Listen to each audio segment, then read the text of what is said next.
आचार्य पंडित तोडर म्हणजे दिलेला पाचवा अधिकार विविध मतसमुच्चा बहुविधी दीक्षा वरुण करी नदीन भयो निज भाव सातो मोठ अभाव रे सहज रूप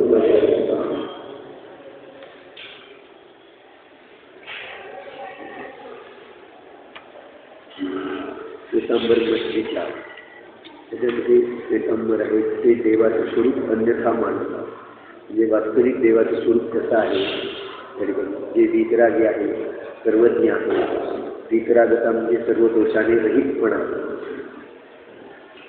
वीतरागता सर्व दोषाने रहितपणा. आणि असं असताना देखील ते त्याच्यामध्ये दोष मानतात. म्हणजे वीतरागतेला मानलं कुठं सुधाकृषा वगैरे दोष मानतात. शरीरामध्ये रोग होणं वगैरे मानतात. वीतरागता सर्वज्ञता अशा प्रकारे देवाचं स्वरूप देखील त्यांना माहीत नाही. शुद्ध देवाचं स्वरूप ज्याला समजलं त्याला शुद्ध आत्म्याचं स्वरूप समजलं. ज्याला शुद्ध आत्म्याचं स्वरूप समजलं त्याला देवाचं स्वरूप समजलं. शुद्ध आत्म्याचं स्वरूप समजल्याशिवाय मोक्ष मार्ग सुरू होत नाही. देवाचं स्वरूप समजल्याशिवाय मोक्ष मार्ग सुरू होत नाही. आणि गुरुच्या प्रसंगी यासाठी झाला तो हा ज्यावेळेला देवाचं स्वरूप जाणतो आपला आत्मा देव आहे अशा प्रकारे निश्चिती करतो त्यावेळेला मोक्ष मार्ग सुरू.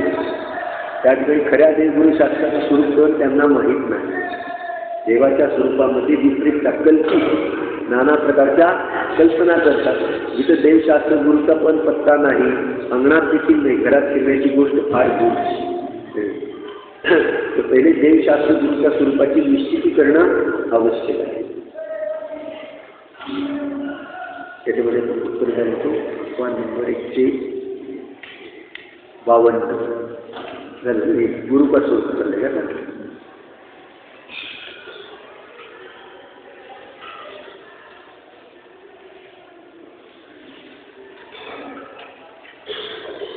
इस प्रकार केवली भगवान के सामान्य मनुष्य जैसी क्रिया का सद्भाव कर देव के स्वरूप को अन्यथा प्रवृत्त करते हैं. बस केवली भगवान आहे ते सामान्य माणसाप्रमाणे त्यांचं स्वरूप कथन करतात का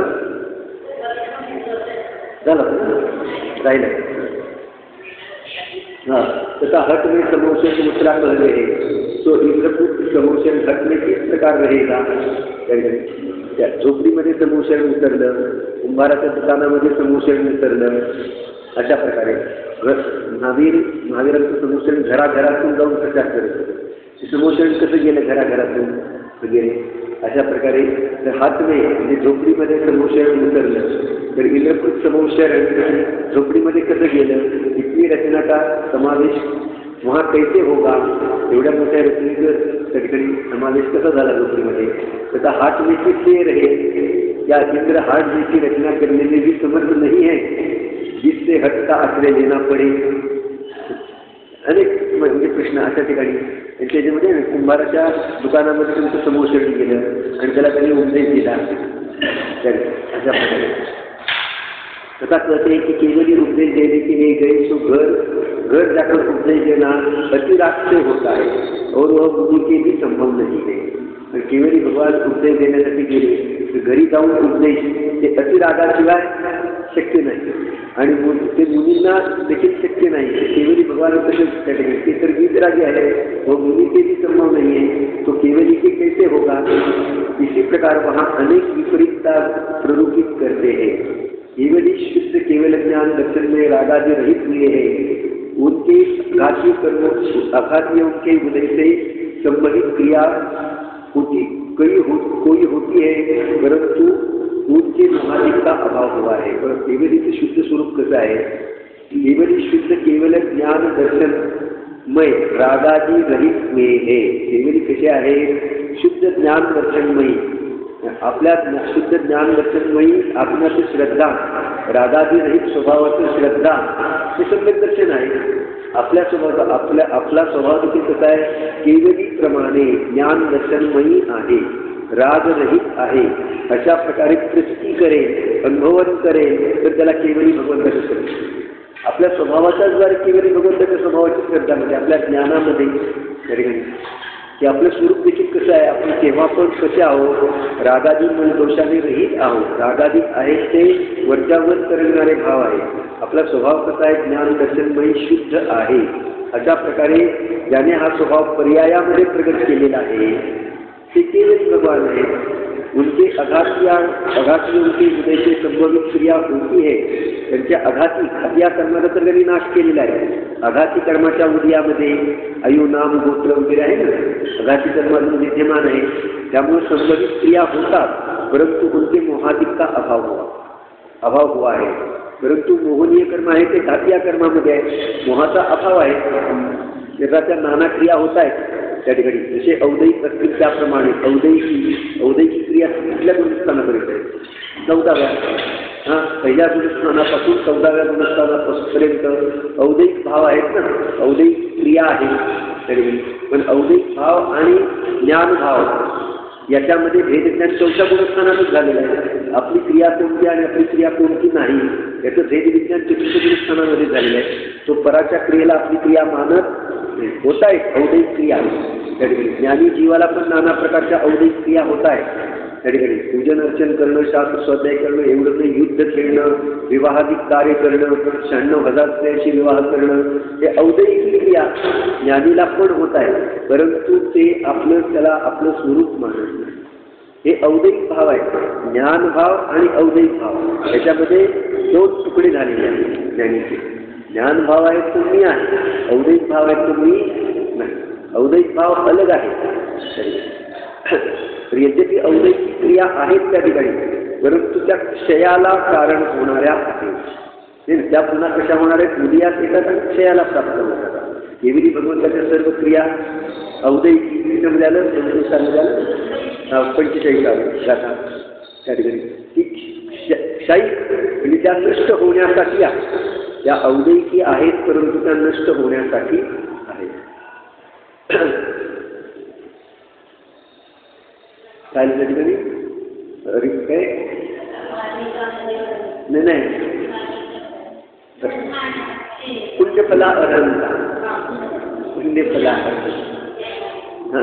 पुण्यफला अर्हंता, पुण्याचं फळ अर्हंत असं नाही। अर्हंतांना पुण्याची औदैहिक क्रिया आहे। पुण्य आहे ते अघातिया कर्मामध्ये आहे, घातिया कर्मामध्ये नाही। पुण्य पाप प्रकृती कुठं आहे? अघाती कर्मामध्ये। आणि अर्हंत भगवंतांना परिपूर्ण पिकलेल्या फळाप्रमाणे पुण्य उदयात आलेलं आहे आणि ती औदैहिकी आहे, परंतु ते क्षय होणारी आहे।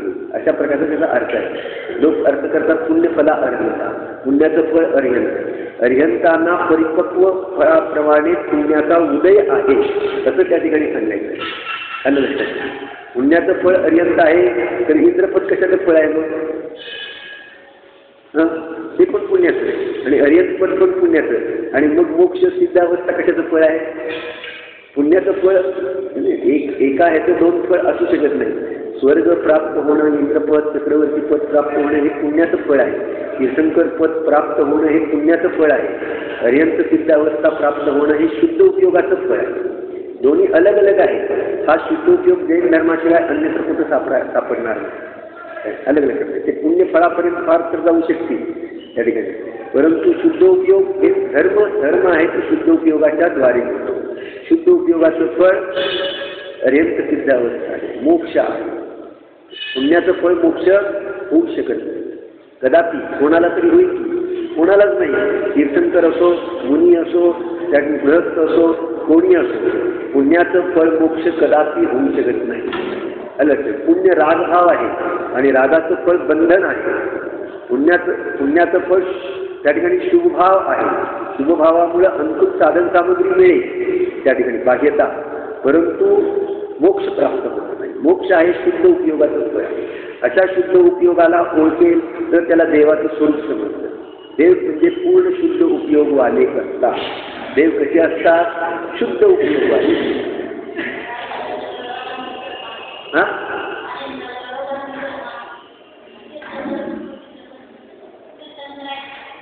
तीर्थंकर आहेत की अघात या कर्माचा उदय आहे. तीर्थंकर प्रकृतीचा उदय आहे, पुण्याचा उदय आहे ना. पुण्याचा उदयाचे फळ कुठे भोगतात? पुण्याच्या उदयामुळे जर ते हर्षित होतील, त्याच्यामध्ये मग्न होतील, ते त्याला समुद्राला टेकलेले असतील, तर ते पुण्याचं फळ भोगतात. इंद्र चक्रवर्ती पुण्याचं फळ भोगताना दिसत आहेत की नाही? ते पुण्याचं फळ भोगतात काय त्या ठिकाणी? उदयात आहे पण ते भोगत नाही. ते अतिंद्रिय त्या पुण्यापेक्षाही उत्कृष्ट फळ जे अतिंद्रिय ज्ञान अतिंद्रिय आनंद आहेत त्याला ते भोगतात. हे नाही त्या ठिकाणी उत्कृष्ट फळ भोगायला मिळत पण ते पुण्याचं फळ कशाला भोगतं?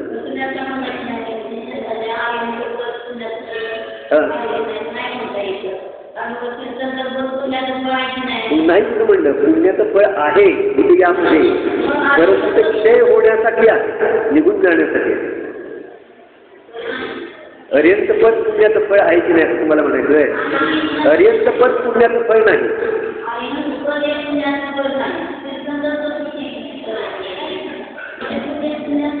तीर्थंकर प्रकृती आहे ते पुण्याचं फळ आहे, अर्यंत नाही त्या ठिकाणी.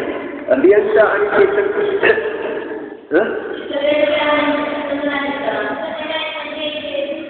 जे तीर्थंकर जे अर्यंत तीर्थंकर आहे ते तीर्थंकर पदाला 13व्या स्थानात केवल ज्ञान झाल्यानंतर तीर्थंकर प्रकृतीचा उदय येतो. त्या तीर्थंकर प्रकृतीला ते भोगतात का? उदयात आहे त्याच्यामुळे त्यांना अर्यंतपद नाही प्राप्त झालेलं. पुण्याचं फळ असू द्या त्या ठिकाणी, पण ते त्याला भोगत नाही ना त्या ठिकाणी. ते पुण्याचं फळ उदयात आलेलं आहे. नाना प्रकार चतुर्थ गुणस्थानात मुनी अवस्थेत देखील नाना प्रकारचं पुण्याचं फळ उदयात येतं की नाही? पण ते त्या ठिकाणी कोणी त्याला भोगतं, कोणी भोगत नाही. ज्याचा रागभाव आहे तो भोगेल, ज्याला रागभाव नाही तो भोगत नाही. केवली भगवंतांना रागभाव दिसून नाही तर ते कसे भोगतील? त्यांना त्या पुण्याच्या प्रती रागभाव नाही, त्याच्यामध्ये एकत्व बुद्धी नाही, गुणत्व बुद्धी नाही, त्याच्यामुळे मोठेपणा ते मानत नाही, त्यामुळे ते समोषणादी विभूतीला भोगत नाही. आणि त्याचं फळ अर्यंत नाही. तीर्थंकर प्रकृती अलग आहे आणि अर्यंत पद अलग आहे. तीर्थंकर ही प्रकृती आहे, कर्माचा उदय आहे, कर्म आहे, आणि अर्यंत ही अवस्था आहे म्हणजे पद आहे. अर्यंत सिद्ध पंचपरमेश्वरी या अवस्था आहे, पद आहे. आत्म्याची ही पद आहे आणि ही पद आहे हे आत्म्याच्या आश्रयाने उत्पन्न होतात. पराच्या आश्रयाने उत्पन्न होत नाही, पुण्याच्या आश्रयाने पण उत्पन्न होत नाही, दुसऱ्याच्या पण आश्रयाने उत्पन्न होत नाही, स्वच्या आधाराने उत्पन्न होतात. कारण धर्म स्वच्या आश्रयाने उत्पन्न होतो. त्या ठिकाणी आधार आधेय संबंध एका द्रव्यामध्ये आहे. त्या ठिकाणी स्वतः आश्रय करेल तर धर्माची सुरुवात, आणि स्वतः आश्रय जितका बनत जाईल तसं वरचं पद प्राप्त होतं, आणि पूर्ण स्वतः आश्रय करेल तर अर्यंत पद प्राप्त होतं, पूर्ण स्वतः आश्रय सिद्ध पद प्राप्त होतं. हे पद आहे, अर्यंत हे पद आहे, अवस्था आहे, सिद्ध ही अवस्था आहे. आत्मा त्रिकाली न्यायक स्वरूपी आहे. त्रिकाली न्यायक स्वभावामध्ये राग नाही. भूतकाळातला राग नाही, वर्तमान काळातला राग नाही, भविष्य काळामध्ये होणारा राग हा जाईल कसा?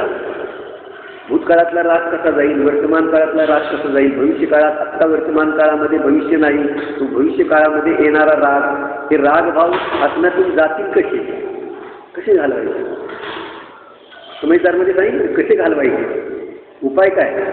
कसं प्रतिक्रमण करायचं? प्रत्याख्यान कसं करायचं?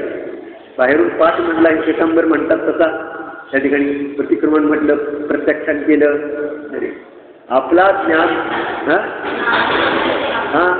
ज्ञान आपल्या ज्ञान स्वभावाला जाणणे, ज्ञान स्वभावामध्ये रागाधिक भाव नाहीत. अशा प्रकारे ज्ञान स्वभाव परापासून एकदम अलिप्त अशा प्रकारे आहे. अशा प्रकारे जाणून त्या ज्ञान स्वभावाचा आश्रय केल्याबरोबर प्रतिक्रमण प्रत्याख्यान झालं, रागाचा त्याग झाला. रागाचा त्याग कसा करायचा? आम्हाला पर वस्तूचा त्याग करता येतो. कपड्याचा त्याग केला, या वस्तूचा त्याग केला, त्या वस्तूचा त्याग केला, घराचा त्याग केला, स्त्रीपुत्राधिकाचा त्याग केला. पण रागाचा त्याग करण्याची गोष्ट वास्तविक तर ते परद्रव्य तर याच्यामध्ये नाहीतच, त्याचा त्याग बनूच शकत नाही. पण रागाचा त्याग हा देखील व्यवहाराने म्हटला जातो. वास्तविक रागाचा त्याग देखील आत्मा करत नाही. आत्मा न्यायक आहे अशा प्रकारे जाणल्याबरोबर राग अलग आहे अशा प्रकारे जाणल्याबरोबर रागाचा त्याग झाला. आणि रागाचा त्याग झाल्याबरोबर ज्याच्या प्रती राग होता त्या निमित्ताचा पण त्याग झाला. ज्या वस्तूच्या प्रती रागाचा त्याग झाल्याबरोबर ज्या वस्तूच्या प्रती राग आहे त्या वस्तू त्याग असा निमित्त नैमित्तिक संबंध आहे. पण रागाचा त्याग करण्याचा उपाय काय? त्या ठिकाणी आपल्या ज्ञान स्वभावामध्ये राग नाही, राग अलग वस्तू आहे, त्याग झाला. हे वस्त्र आपलं नाही हे पण आलं दृष्टांत संहितांमध्ये. बदलून आलेला हे वस्त्र आपलं नाही. त्याला रस्त्यामध्ये त्याचा हात धरून सांगितलं, अरे हा कपडा माझा आहे, हा तुझा नाही. त्याच्यावरून तुझ्या याला लाल निशाणी आहे, लाल बाउंड्री आहे, त्या ठिकाणी लाल काठाचं तुझं वस्त्र आहे, हे निळ्या काठाचं वस्त्र आहे, ते माझं आहे. त्याच्या लक्षात आलं, अरे आपण लाल काठाचं वस्त्र वापरतो, हे निळ्या काठाचं आहे, म्हणजे हे बदलून आलेलं आहे, हे याचं आहे. लगेच रस्त्यात काढून देऊ शकत नाही. पण त्याग झाला की नाही त्या क्षणाला? हा ज्ञानातून त्याग झाला. त्या ठिकाणी संधी मिळता क्षणी ते वस्त्र त्याला काढून देऊन टाकणार आहे. हा राग त्या ठिकाणी रागाचा त्याग झाल्याशिवाय वास्तविक त्याग होऊ शकत नाही. मग त्या रागाचा त्याग झाल्यानंतर निमित्त रूपाने ज्या वस्तूच्या प्रती राग आहे त्या वस्तू पण सुटून जा. असं होत नाही त्या वस्तूच्या प्रती राग सुटलेला आहे पण त्या वस्तू अजून माझ्याजवळ आहे, असं होत नाही. त्या ठिकाणी निघून जातात. जितका जितका पुरुषार्थ वाढेल त्या ठिकाणी तितक्या त्या वस्तू त्या ठिकाणी त्या प्रमाणामध्ये एक कशाई चौकडी, दोन कशाई चौकडी, तीन कशाई चौकडी याचा अभाव होत जाईल. तसं त्याचा पण त्याग होऊन जाताना दिसतो व्यवहारामध्ये पण, चरणानुयोगामध्ये पण.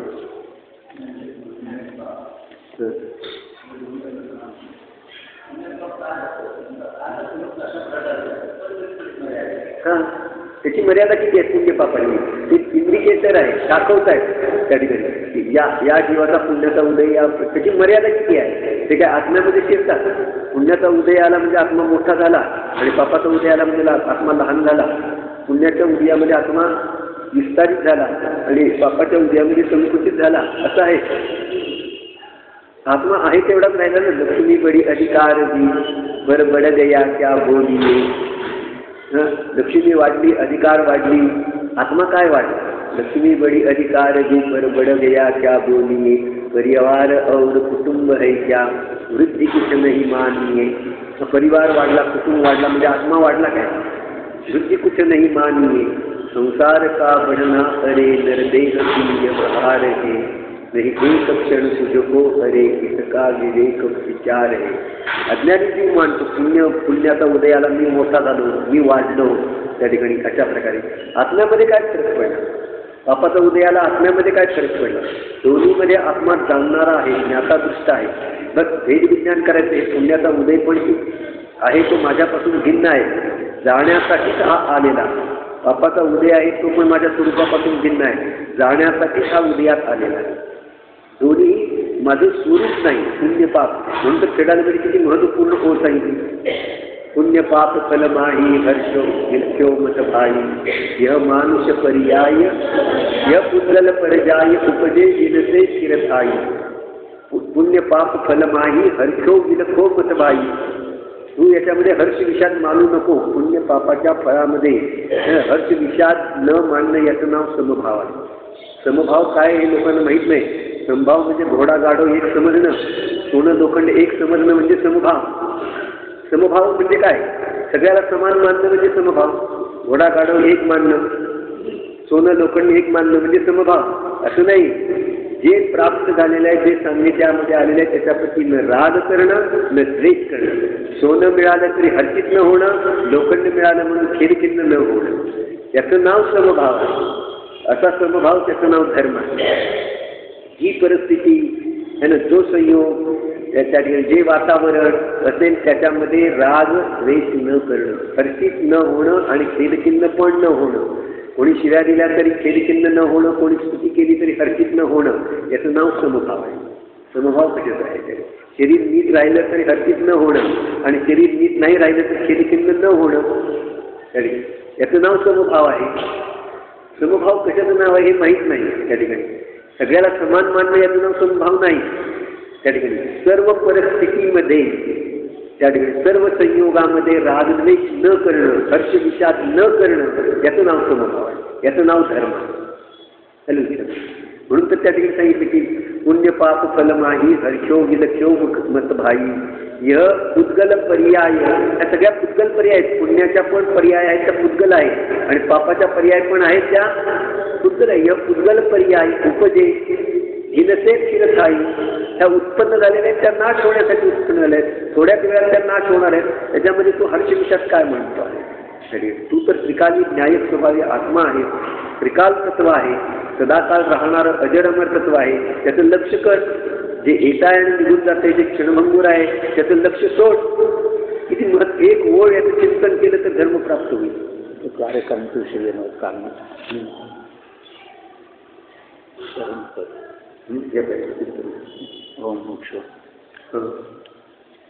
स्वरूप संबोधन. हो मुमुक्षु हो, संसार के कार्य को समाप्त करना चाहते हो तो ध्यान दो. अहो मुमुक्षु, मुमुक्षु मोक्षाची इच्छा करणारे, दुःखाचा नाश करून इच्छिणाऱ्या जीवांनो, जर त्याकडे संसार के कार्य समाप्त करना चाहते हो, संसाराचं कार्य म्हणजे दुःखाचं कार्य समाप्त करून इच्छित असाल तर ध्यान दो. मिथ्यात्वादी कारणों का अभाव सर्वप्रथम करना पडेगा. सगळ्यात प्रथम काय करावं लागेल? मिथ्यात्वादी कारणों का, मिथ्यात्व विपरीत मान्यता आहेत त्या दूर करावं लागतं. खऱ्या देवगुरु शास्त्राचं स्वरूप जाणावं लागेल. रागी द्विजी देवी देवता आपले हित करण्यामध्ये समर्थ नाही. कोणीही आपले देव होण्याच्या लायकीचे नाही. आपले देव होण्याची लायकी कोणामध्ये आहे? जे वीतरागी आहेत, सर्वज्ञ आहेत, तेच आहे. तेच आपले देव. पहिले मिथ्यात्वाचा त्याग करा. त्या ठिकाणी मिथ्यात्व अनंत संसारामध्ये भटकंतीचं कारण आहे, अनंत दुःखाचं कारण आहे मिथ्यात्व. त्याला मिथ्यात्वामध्ये पाप वाटत नाही. हे सगळ्यात महत्त्वाची गोष्ट आहे. हिंसा केली, खोटं बोललं, चोरी केली, पाप आहे. याच्यात पाप आहे, याच्यात पाप आहे. मिथ्यात्वामध्ये पाप काय? मिथ्यात्वामुळे काय सांगितलं? मिथ्यात्वामुळे जीव निगोदामध्ये जातो, एकेंद्रियाधिक पर्यायामध्ये जाऊन पडतो. तिथल्या दुःखाला तोड नाही. तुमचा जीव चोरी कुशील परिग्रह त्याच्यामुळे जीव नरकाला जाईल, तर काही काळपर्यंत दुःख भोगे आलं लक्षामध्ये. परंतु मिथ्यात्वामुळे जीव एकेंद्रियाधिक पर्यायामध्ये जाऊन पडेल आणि तिथलं दुःख तिथं त्या ठिकाणी मत नाही. म्हणजे मत वचन वगैरे अशा गोष्टी पण दुर्लभ आहेत. तरी नाही कसा धर्म करणार? तरी तिथल्या दुःख ते एक ते स्वयं जाणतात, दुसरे केवली भगवान जाणतात. मिथ्यात्वाचं पाप महाभयंकर आहे. मिथ्यात्व सर्व पापाचा बाप आहे. 7 व्यसनापेक्षाही आणि पंचपापापेक्षा मिथ्यात्वाचं पाप तीव्र जाणून सगळ्या अधिकारामध्ये येणार आहे. पहिल्यांदा मिथ्यात्वाचा त्याग करा. मिथ्यात्व दैविका अंश भी दूर आहे, हे वाक्य येणार आहे. मिथ्यात्व दैविका अंश भी दूर आहे. तर या ठिकाणी सांगतात की ज्यांना संसार दुःखाचा नाश करायचा आहे तर ध्यान द्या, लक्ष द्या, तो ध्यान दो. मिथ्यात्वादी कारणों का अभाव सर्वप्रथम करना पड़ेगा.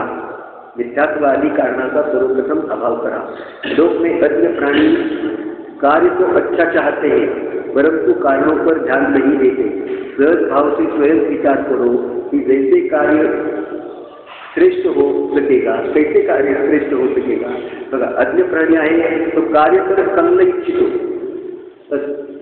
फळ तर चांगलं पाहिजे आणि कारण त्याच्यासाठी जे योगदान आहे ते निकृष्ट असेल तर फळ तर उत्तम पाहिजे आणि बी आहेत ते निकृष्ट असतील तर उत्कृष्ट फळ कसं प्राप्त होईल.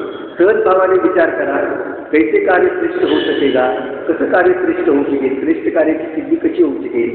जसं कार्य श्रेष्ठ पाहिजे तर त्याचं बीज पण श्रेष्ठ असलं पाहिजे, त्याचं कारण ते पण श्रेष्ठ असलं पाहिजे. कारणानुविधायी कार्य आणि कारण श्रेष्ठ तर कार्य पण श्रेष्ठ, कारण कनिष्ठ कार्य निकृष्ट तर कार्य पण निकृष्ट. तर यह सिद्धांत नियम है कि कारण सदृशम कार्य भवति इति. कारणानुविधायी कार्याणि कारण सदृशम कार्य भवति इति. कारण सदृश जसं कारण असतं तसं कार्य घडतं. आणि जसले पीक पेरेल तसलं फळ उगवेल, ज्वारी पेरली तर ज्वारी उगवेल, गहू पेरले तर गहू उगवेल. तसं आहे. कारण ते सदृश कार्य होत आहे. बंध के जो कारण है वैकी संसार के कारण है. जे बंधाचं कारण ते संसाराचं कारण. बंद होई बिना संसार नाही चलता. बंद झाल्याशिवाय संसार चालू शकत नाही. बंद आश्रव बंधाचं नाव संसार आहे. संसाराचं कारण आश्रव बंध, मोक्षाचं कारण संबंध निष्ठा. आश्रव बंधाला घेऊन तो म्हणेल की मोक्ष साधतो आहे, कदाचित शक्य नाही. त्याचं कारण चुकलं, त्याला कारण माहीत नाही. बंद होई बिना संसार नाही चलता. इसलिए तत्वज्ञानी योग संसारातील निर्वाणभूत कार्य कधीच करना है तो सर्वप्रथम संसार बुद्धि के कारणों का त्याग करना होगा. जर तुला हे तत्वज्ञानी, जर तुला संसारातील निर्वाणभूत कार्य कधीच करायचं असेल तर सगळ्यात प्रथम संसार बुद्धीची जी कारणं आहे त्याचा त्याग करावा लागेल. और मोक्ष के कारणों में संलग्न होना होगा. आणि मोक्षाच्या कार्यामध्ये संलग्न व्हावं लागेल. संसाराचं कारण आश्रवबंध आहे, पुण्य पाप आहे, त्याच्यापासून अलग व्हावं लागेल. आणि मोक्षाचं कारण संबंध निर्जर आहे, त्याच्यामध्ये संलग्न व्हावं लागेल. सम्यक दर्शन संविज्ञान समिति चारित्र हे कारण समयसार है. निर्वाण रूप उसका फल कार्य समयसार है. सम्यक दर्शन संविज्ञान समिति एक सूत्रामध्ये सांगितलं सम्यक दर्शन ज्ञान चारित्राणी मोक्ष मार्ग. जे तत्वात सूत्रामध्ये सांगितलं ते कारण समयसार आहे, त्याचं नाव कारण समयसार आहे. आणि त्याचं फळ निर्वाण तो कार्य समयसार आहे. जिनशासन में दो ही बातें हैं, कारण कार्य. जिनशासनामध्ये दोनच गोष्टी आहेत, कारण कार्य. अर्यंत कार्य आहे, आचार्य उपाध्याय साधू कारण आहे. दोनच आहे. कारणाला आणि कार्याला आपण नमस्कार करतो, दुसऱ्या कशाला नमस्कार करत नाही.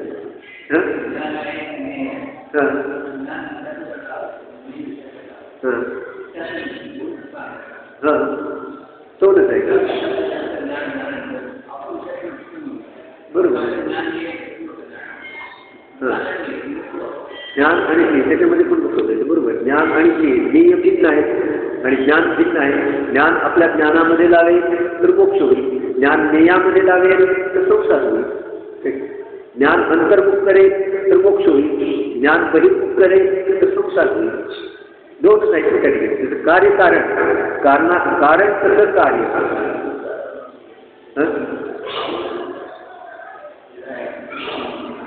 स्वतंमुख.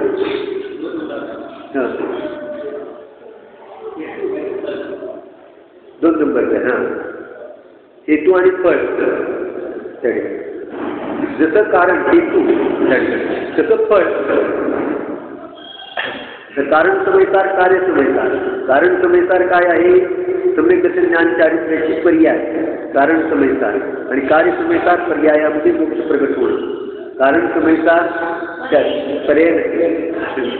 कारण समयसार सम्यक दर्शन ज्ञान चारित्र आत्म्याचा स्वभाव आणि कार्य समयसार पर्यायामध्ये सम्यक दर्शन ज्ञान चारित्र प्रगट होणं. जिसे हम अनेक प्रकार से कह सकते हैं, मार्ग का फल. मोक्ष आणि मोक्ष मार्ग आपण दोन्हीला नमस्कार करतो. कशाला नमस्कार करतो? मोक्षाला नमस्कार करतो आणि मोक्ष मार्गाला नमस्कार करतो. बाकी कशाला पुद्गलाला नमस्कार करत नाही. याची गोष्ट करतात. मुलींना नमस्कार करतो म्हणजे मुलींच्या शरीराला, मुलींच्या मध्ये मोक्ष मार्ग पाहतो त्याला नमस्कार करतो. अर्यंत भगवंतांना नमस्कार करतो म्हणजे अर्यंताच्या शरीराला, ते त्याच्यामध्ये मोक्ष पाहतो, त्या मोक्ष तत्वाला नमस्कार करतो. ही खोल गोष्ट आहे. व्यक्तिपूज्य नाही, गुणपूज्य आहे. गुणपूज्य आहे. मोक्ष आणि मोक्ष मार्ग पूज्य आहे.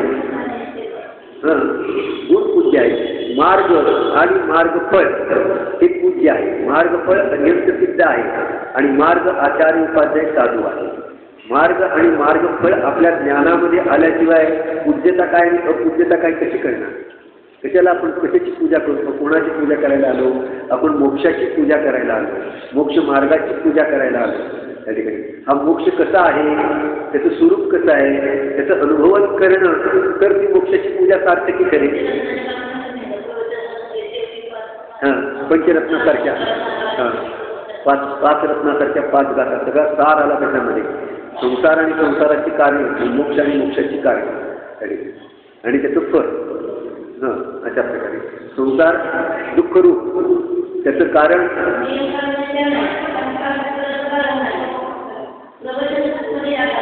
प्रवचन सार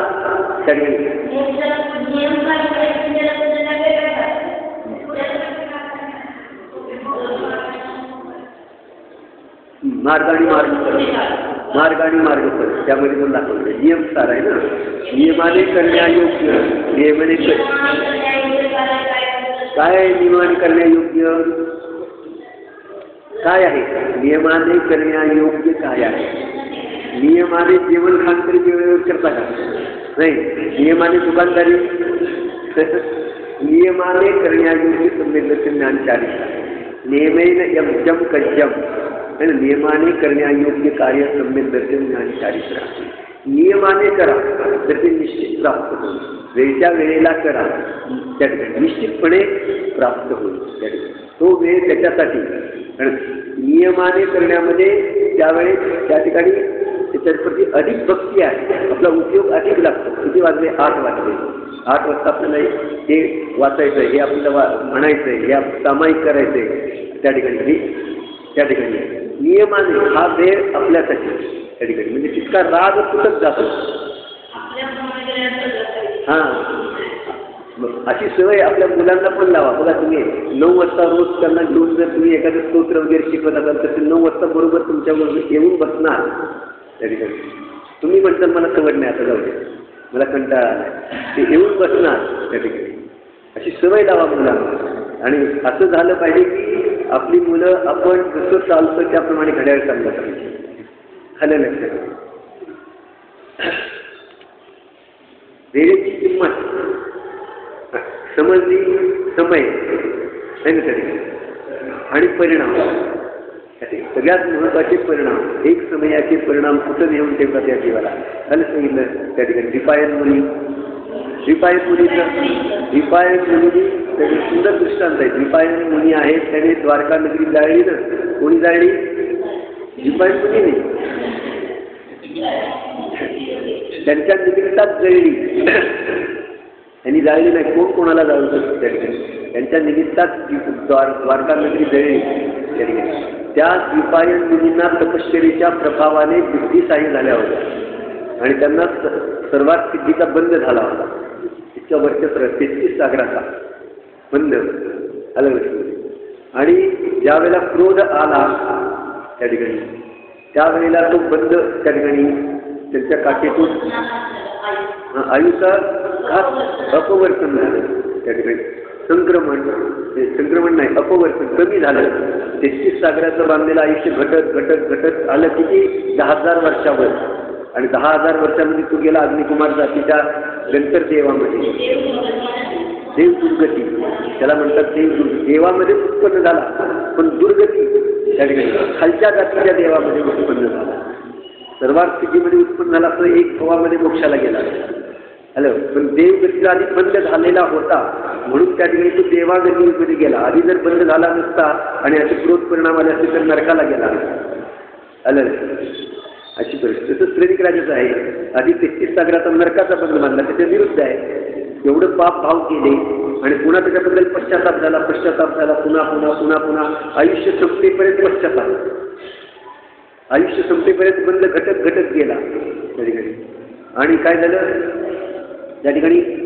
फक्त 84,000 वर्षावर येऊन ठेवला. 33 सागराचा बंद 84,000 वर्षावर आला. पुन्हा पश्चाताप झाला. केलेल्या चुकीच्या कार्याचं पश्चाताप. ते जेवढं आयुष्य आहे ना पुढचं, आपण म्हणतो धर्मकार्य केलं पाहिजे.